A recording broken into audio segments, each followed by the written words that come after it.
Dumating na sa Sandigan Bayan si Senator Jinggoy Estrada para sa arraignment o pagbasa ng sakdal sa kanyang kasong graft. At live mula sa Quezon City, may express report si Camille Samonte. Camille, ano na ang update dyan? Yes, Ruth, nakaposas nga si Senator Jinggoy Estrada nang dalhin ng mga pulis dito sa Sandigan Bayan para dumalo ng arraignment sa Second Division para yan sa kasong graft na isinampa sa kanya ng Office of the Ombudsman. Kasama rin ni Estrada yung kanyang anak na si Janela Estrada at yung kanilang mga abogado.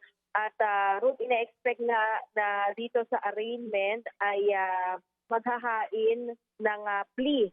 So either guilty or not guilty si Estrada sa kasong isinampa laban sa kanya.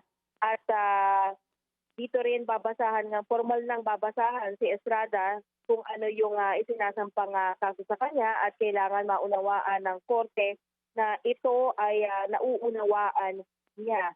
At sa mga oras na ito ay Ruth, hindi pa nagsisimula itong arraignment pero matatandaan na meron pang mga pending motion itong kampo ni Estrada. Kabilang nga dyan yung inihain nilang omnibus motion para ipabasura ang mga kaso at ipawalang bisa ang change information na isinampa sa kanya ng Office of the Ombudsman. So ngayon, titignan na, inihintay natin kung tatalakayin ba muna itong mga pending motion ni Estrada bago simulan yung arraignment o gagawin na agad itong arraignment at formal na nga siyang babasahan ng sakdal. Good? Camille, nakikita naman natin yung video nyo dyan, no, kay Senator Jinggoy, pero nagkaroon ba kayo ng pagkakataon na alamin kung kamusta yung kanyang lagay at yung kanyang unang gabi doon sa detention? So hindi pa tayo nagkaroon ng pagkakataon na makausap ang senador dahil napakahigpit ng security dito at hindi rin pinapayagan ang media na lapitan ang mga akusado. Pero hinihintay natin na hopefully by matapos itong arraignment ay makakausap natin yung kanyang counsel na si Attorney Noel Austria para rin baka hingin na rin ng update kung may desisyon na ba dito sa kanilang mga motion. Ruth. Yung isa pa, si DPWH dating Secretary Bonoan, nandyan na rin ba sa Sandigan Bayan at ano ba ang lagay niya?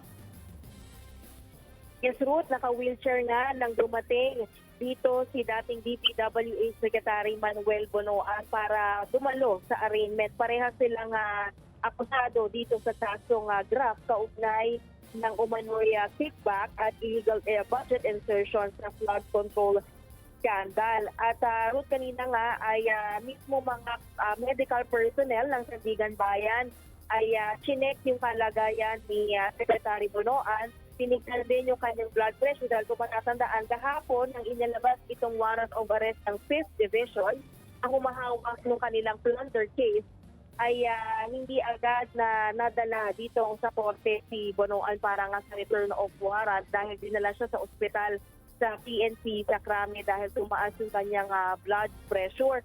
At napag-alaman din natin, Ruth, na naghain ng motion yung kampo ni Bonoan sa 5th Division ng hospital arrest dahil hindi pa rin daw mabuti itong kalagayan ng dating kalihim. Pero nauna nang sinabi ng PNP na nakadepende raw yan sa Sandigan Bayan kung ano yung magiging desisyon. Pero sa assessment nila, stable naman daw itong si Bonoan at kaya nitong dumalo sa mga pagdinig. So yan ang mga hinihintay natin. At Ruth, mabanggit ko na rin na napapansin din namin na habang naghihintay ay panay hawak sa ulo itong si Secretary Bonoan at panay din yung tanong pa kanya ng mga staff dito kung okay pa siya dahil napakataas nga raw yung kanyang BP kahapon. At pero yun nga, sabi Ruth ng PNP ay nakapaglabas naman na ng medical clearance kaya nga nandirito na siya at nakadalo ng arraignment. Ruth? Yan po ang ulat ni Camille Samonte mula sa Sandigan Bayan.